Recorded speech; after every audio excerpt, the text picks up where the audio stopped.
पश्चिमी सिंहभूम जिले के सारंडा क्षेत्र में से भाकपा माओवादी संगठन के 2 नक्सली सदस्यों को गिरफ्तार किया गया है। पुलिस अधीक्षक अमित रेणु ने बताया कि यह गिरफ्तारी 9-10 अक्टूबर को राखा माटी के पास पुलिया विस्फोट की जांच के दौरान हुई। मामले की जांच जारी है और अन्य दोषियों की तलाश की जा रही है। पुलिस अधीक्षक ने नक्सलियों से मुख्यधारा में लौटने और सरकार की आत्मसमर्पण एवं पुनर्वास नीति का लाभ उठाने की अपील की है। देवकमल हॉस्पिटल और देवनिका हॉस्पिटल के चीफ प्लास्टिक सर्जन अनंत सिन्हा ने दीपावली की बधाई देते हुए लोगों से पटाखे छोड़ते समय सुरक्षा को लेकर जागरूक रहने का आग्रह किया है। उन्होंने बताया कि पटाखे छोड़ते समय कुछ महत्वपूर्ण बातों का ध्यान रखना आवश्यक है ताकि किसी भी तरह की दुर्घटना से बचा जा सके। उन्होंने लोगों से अपील की है कि वो पटाखे छोड़ते समय सुरक्षा उपायों का पालन करें और अपने आसपास के लोगों को भी जागरूक करें। साथ ही उन्होंने दीपावली के त्योहार को सुरक्षित और खुशी से मनाने की कामना की है। नमस्कार, मैं डॉक्टर अनंत Sinha, chief plastic surgeon, Devkamal एवं देवनिका हॉस्पिटल। दिवाली आ रही है, आइए आपको बताएं आपकी दिवाली सुरक्षित कैसे हो। अनाज सबसे बड़ा कल्प्रिट है, हमेशा इसको फ्लैट सरफेस पे रखें, इसके मुंह पर आग लगाएं फुलझड़ी से और फिर पीछे हट जाएं, आपको कोई परेशानी नहीं होगी। रॉकेट कभी भी प्लास्टिक के बोतल में न लगाएं, ट्राई करें ग्लास के बोतल में। हर घर में सॉस की या बियर की बोतल मिल जाती है। इसको ऐसा रखें ताकि इसका जो सिरा हो वो ऊपर आसमान की तरफ जाए, किसी घर की तरफ न जाए। आलू बम प्राय लोग अपने हाथ में जला करके फेंक के फोड़ते हैं। ट्राई करें कि जमीन पे रहे और इसके ऊपर पलीते में आग लगा करके आप हट जाएं। ये सावधानियां बरतिए। अगर गलती से असावधानी हो जाती है, 1 बाल्टी पानी पास में रखना है, 15 से 20 मिनट तक हाथ को उसमें डुबा करके रखना है, हाथ हो या चेहरा हो। पानी से बढ़िया कोई फर्स्ट एड नहीं है, ना तो एलोवेरा लगाएं, ना तो आलू पीस के लगाएं, ना कोलगेट, ना हनी। 15 से 20 मिनट तक पानी में डुबाएं, उसके बाद निकटतम हॉस्पिटल जाएं। आपकी दिवाली सुरक्षित। धनबाद के बरवाडा थाना क्षेत्र में स्थित एक विदेशी देशी शराब की दुकान में चोरी की वारदात सामने आई है। चोरों ने दुकान के पीछे की दीवार तोड़कर अंदर घुसकर 1,70,000 रुपए नगद और महंगी शराब की कई बोतलें चोरी कर ली। चोरों ने अपनी पहचान छिपाने के लिए सीसीटीवी कैमरों के हार्ड डिस्क भी अपने साथ ले गए। दुकान संचालक कुंदन गिरी ने बताया कि चोरी की गई नकदी और शराब की कीमत करीब 2.5 लाख रुपए है। पुलिस ने मामला दर्ज कर अनुसंधान शुरू कर दिया है। कल रात को यहाँ चोरी हुआ है। कैसे चोरी हुआ? चोरी पीछे से हमारा सेंध मारा गया दीवार पे। क्या क्या ले जा गया? कैश लेके गया है और लीकर भी ले गया है। कितना कैश, कितना लीकर? कैश अप्रोक्स 170 करीब में है, लीकर 50 प्लस है।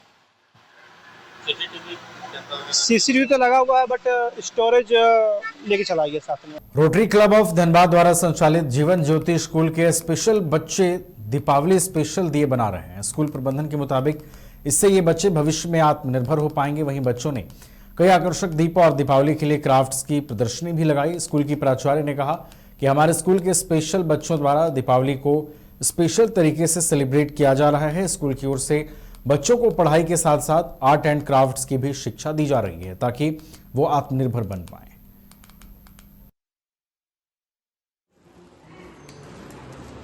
हाँ, ये मेरे लिए तो एक गर्व की बात है कि हम जीवन ज्योति के प्रिंसिपल हैं। हमारे बच्चे इतना हुनरमंद है, जिसमें इतना क्वालिटी है। इसके लिए जो हमारे टीचिंग स्टाफ हैं, ट्रेनर है, वो भी बहुत ही गुणी हैं, जिसलिए वो बच्चों को बहुत अच्छी तरीके से ट्रेन करते हैं। हमारे लिए खुशी की बात है कि यह बच्चे इतना सुंदर दिया बनाते हैं। बहुत धनबाद में बहुत समाज के लोग हमें उसको अप्रिशिएट भी करते हैं कि बहुत अच्छा रिस्पांस भी मिलता है। 35 ईयर्स से जीवन ज्योति संस्थान है। 2002 31 जुलाई से रोटरी क्लब ने इनको टेक ओवर किया, तब से इस जिला परिषद बिल्डिंग में है। तो कल सरायकेला खरसावां जिले के आदित्यपुर में दीपावली की धूम देखने को मिल रही है। धनतेरस के अवसर पर शनिवार को बाजार में खरीदारों की भारी भीड़ उमड़ पड़ी। सुबह से ही बाजारों में रौनक देखते ही बनती रही। लोग लक्ष्मी गणेश की मूर्तियां, बर्तन, झाड़ू, पूजा सामग्री, घर के सजावट के सामान और मिट्टी के दिए खरीदते नजर आए। दुकानों पर रंग बिरंगे दिए, रोशनी की झालरें और आकर्षक सजावट के सामानों ने बाजार की रौनक बढ़ा दी। व्यापारी भी ग्राहकों की भीड़ से उत्साहित नजर आए और जबरदस्त बिक्री भी जो है वो इन सामानों में देखने को मिली।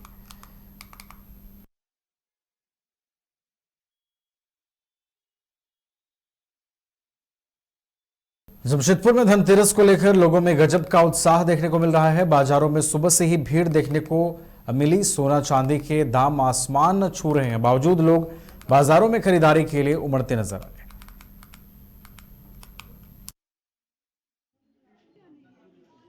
कैसा लग रहा है कुलदीप एंड सन्स में आपको? सबको तो सबसे पहले धनतेरस की बहुत बहुत हार्दिक शुभकामना, बधाई आपको भी। और वास्तव में ये जो कुलदीप सन्स एंड ज्वेलर्स है जमशेदपुर का, मुझे याद आ रहा है कि पहला हॉलमार्क शोरूम है। इसको उद्घाटन हुए करीब 22-23 साल हुआ होगा। उस समय से मैं इसका right from the beginning inauguration के दिन से ग्राहक हूँ और बहुत विश्वसनीय मुझे जान पड़ता है। मैं अपने सगे संबंधियों मित्रों को भी ज़रूर बताता हूँ। आज जो है मेरी पत्नी जो है कुछ स्वर्ण आभूषण भी खरीदी है।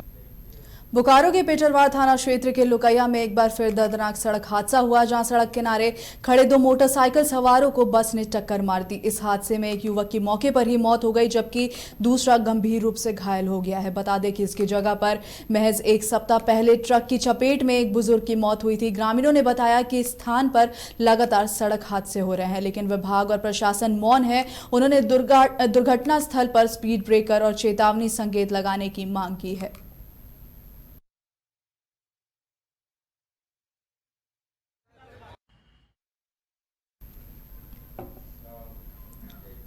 लोहरदगा के कैरो प्रखंड के हनहट और खरता गांव को जोड़ने वाले कोयल नदी पर बना पुल करीब 4 फीट धंस गया। यह पुल 2005 में बना था और कई गांवों हनहट, खरता, साढ़ाबे को जोड़ने वाला मुख्य मार्ग है। पुल धंसने के बाद भारी वाहनों की आवाजाही पूरी तरह बंद हो गई है। मौके पर पहुंचे कैरो थाना प्रभारी कुंदन कुमार रवानी ने पुल का निरीक्षण कर लोगों से भारी वाहन नहीं ले जाने की अपील की। ग्रामीणों ने प्रशासन से पुल के शीघ्र मरम्मत की मांग की है ताकि आवागमन फिर से शुरू हो सके। लोहरदगा जिले की भंडारा थाना पुलिस ने बड़ी कार्रवाई करते हुए हथियारों से लैस 4 अपराधियों को गिरफ्तार किया है। यह कार्रवाई पुलिस अधीक्षक सादिक अनवर रिजवी को मिली गुप्त सूचना के आधार पर की गई। सूचना थी कि चट्टी चौक के पास चट्टी से नरकुपी जाने वाली सड़क के मोड़ के पास बने एक शेड में कुछ युवक किसी गंभीर वारदात की योजना बना रहे हैं। पुलिस अधीक्षक के निर्देश पर पुलिस उपाधीक्षक समीर कुमार तिर्की के नेतृत्व में अंचल निरीक्षक लोहरदगा और थाना प्रभारी भंडारा की टीम ने तत्परता से छापेमारी की। तलाशी के दौरान 3 अपराधियों के पास से 3 देशी कट्टा और 3 जिंदा कारतूस भी बरामद किए गए। इनके पास से 4 मोबाइल भी जब्त किए गए हैं। पुलिस ने बताया कि गिरफ्तार तीनों आरोपियों का पूर्व में भी आपराधिक इतिहास रहा है। डीएमएफटी योजना के अंतर्गत दुलमी प्रखंड के जरियों पंचायत में सरकारी तालाब से मिले टोला होते हुए रजरप्पा नाला तक मॉडल नाली निर्माण कार्य का शिलान्यास शनिवार को मौजूद बतौर मुख्य अतिथि विधायक ममता देवी और विशिष्ट अतिथि सांसद प्रतिनिधि राजीव जायसवाल द्वारा विधिवत पूजा अर्चना कर और शिलापट अनावरण कर किया गया। मौके पर मुख्य अतिथि ने कहा कि रामगढ़ विधानसभा क्षेत्र के सर्वांगीण विकास के लिए वो कटिबद्ध है। गुमला जिले में पहली बार शहीद सैनिकों और भूतपूर्व सैनिकों के सम्मान में शहीद सम्मान समारोह आयोजित किया गया। यह कार्यक्रम उपायुक्त प्रेरणा दीक्षित की पहल पर आयोजित हुआ, जिसका संचालन जिला सूचना और जनसंपर्क पदाधिकारी ललन कुमार रजक द्वारा किया गया। इस अवसर पर जिले के लगभग 20 वीर महिलाओं और 12 भूतपूर्व सैनिकों को जिला प्रशासन की ओर से सम्मानित किया गया। कार्यक्रम में परमवीर चक्र विजेता लांस नायक अल्बर्ट टिक्का के पुत्र विंसेंट इक्का भी उपस्थित रहे, जिन्हें जिला प्रशासन की ओर से सम्मानित किया गया। कार्यक्रम में कई गणमान्य लोगों ने अपने विचार प्रस्तुत किए। और चलिए धनबाद में एक बार फिर से चेन छिनतई की घटना जो है वो सामने आई है। धनबाद के सरायढेला थाना क्षेत्र के कुसुम विहार फेज 1 में एक व्यक्ति से सोने की चेन की छिनतई हो गई। पीड़ित सागर मिश्रा जो कुसुम विहार फेज 1 के निवासी हैं, उन्होंने बताया कि जब वो सड़क किनारे कुसुम विहार स्थित सन्नी जनरल स्टोर के समीप खड़े थे, तभी 2 बाइक सवार युवक पहुंचते हैं और उनके गले से सोने की चेन झपटकर फरार हो जाते हैं। घटना को लेकर सरायढेला थाने में लिखित आवेदन दी गई है। पुलिस मामले की जांच में जुटी है। भाजपा के प्रदेश प्रवक्ता प्रतुल शाहदेव ने झारखंड मुक्ति मोर्चा पर तीखा तंज कसा है। उन्होंने कहा है कि बिहार में महागठबंधन ने झामुमो को एक भी सीट नहीं देकर उसकी बेइज्जती की है। प्रतुल ने तंज कसते हुए मिर्जा गालिब का शेर दोहराया और कहा कि बड़े बेआबरू होकर तेरे कूचे से निकले हम। साथ ही उन्होंने मुख्यमंत्री हेमंत सोरेन से पूछा कि क्या वह इस अपमान का बदला लेने के लिए अपने मंत्रिमंडल से राजद के मंत्री को बाहर करने का साहस दिखाएंगे या फिर अपमान चुपचाप सह लेंगे। देखिए, महागठबंधन ने जो कुछ भी झारखंड मुक्ति मोर्चा के साथ बिहार में किया, उससे मिर्जा गालिब साहब का एक शेर याद आता है, बड़े बेआबरू होके तेरे कूचे से निकले हम। और एक हाल का हिंदी ब्लॉकबस्टर गाना बेइज्जती की हाइट, बेशर्मी की हाइट, यानी झारखंड मुक्ति मोर्चा को जो अपमान सहना पड़ा बिहार में साहब, ये बिहार के सड़कों पे कटोरा लेकर भिक्षा मांग रहे थे, लेकिन इनको 1 सीट 2 सीट भी नहीं मिला। अब इन्होंने इज्जत बचाने के लिए कहा कि भाई हम 6 सीटों पर लड़ेंगे, लेकिन ये तो अपने आप को महागठबंधन का रीढ़ कहते थे। और बिहार में जो कुछ इनके साथ हुआ क्या, उसके बाद झारखंड मुक्ति मोर्चा, राजद के जो मंत्री हैं झारखंड में, उनको बाहर का रास्ता दिखाएंगे। जिस तरीके से खुद कह रहे हैं कि पीठ में छुरा भोंका, तो क्या पीठ में छुरा भोंकने वालों के साथ मंत्रिमंडल में रहेंगे? अब मुख्यमंत्री हेमंत सोरेन जी को देखना है कि वो झारखंडी अस्मिता की किस तरीके से रक्षा करते हैं, क्योंकि जब दोस्त ही खंजर भोंक रहे हैं लेकिन फिर भी आप अपमान का घुट पी कर रहेंगे, तो ये तो झारखंडी अस्मिता नहीं है साहब। देखिए